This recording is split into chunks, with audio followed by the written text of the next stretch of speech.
So we always have to ask ourselves, when we're doing something, is it going to build us up spiritually? Or is it going to tear us down? Is it laying the foundation like exercise would? That's why Paul gives that illustration. Thirdly, I think we have to ask ourselves this. Will it slow me down the race? Hebrews 12:1, I won't read it to you. We won't have to turn there. But Paul says that we're surrounded by a great cloud of witnesses. So let us run the race that we may obtain the prize. It's a great verse. And then he says, because of that, we need to lay aside the unnecessary weight and the sin that easily besets us. So we're commanded to do two things in Hebrews 12:1. Number one, we're to lay aside the weight. Now, weight isn't necessarily sin. It's bulk. And I gave you an example on the screen. Going into a race with a wool overcoat and combat boots. Let's say we had a race today. In the auditorium, we decided to have a running race.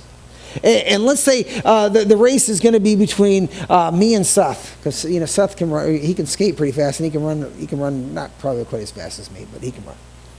But let's say we decide to have this race, and we decide to run around the auditorium. But let's say I decided to do something. I went over to the fire department and I got all my gear and an air pack. So I put on all my gear, including my helmet and an air pack. It's a little over 100 pounds, right, Bill? So I'm going to run a race with 100 pounds of stuff. Now, maybe I'm faster than Seth on a normal day. And none of us are going to gamble. But let's say, for the sake of argument, who are you going to think is going to win that race? Him? Of course, I've got 20 years on him, so he's probably going to beat me anyway. But now I try to run it with all that gear on. I'm running a race with a lot of unnecessary weight. Fire gear is important when you're fighting a fire. And it's useful when I'm fighting a fire. But when I'm trying to run a race, it's unnecessary weight. I want to lay aside that weight. So we have to ask ourselves, when I'm doing, is it slowing me down in my Christian walk with Christ? And honestly, folks, that's an answer only you can have. Because we're not talking about basic scriptural principles that tell us, we know that lying is going to slow us down our Christian walk. We know that that stealing is going to do that. We know that sexual immorality is going to do that. Those are things that are obvious. That's not what we're talking about here. He talks about that in the next one. He talks about sin. But we need to ask ourselves when we're doing something, is it like running a race with fire gear on? That's what we have to ask ourselves. Will it slow me down? Then he says, lay aside the sin. And folks, that's something you need to examine between you and the Lord. Are there things in your life that you know that you're doing that is slowing you down and making good, godly decisions? When we often can tell when we're distracted and it's hard to make decisions. We've all been faced with that.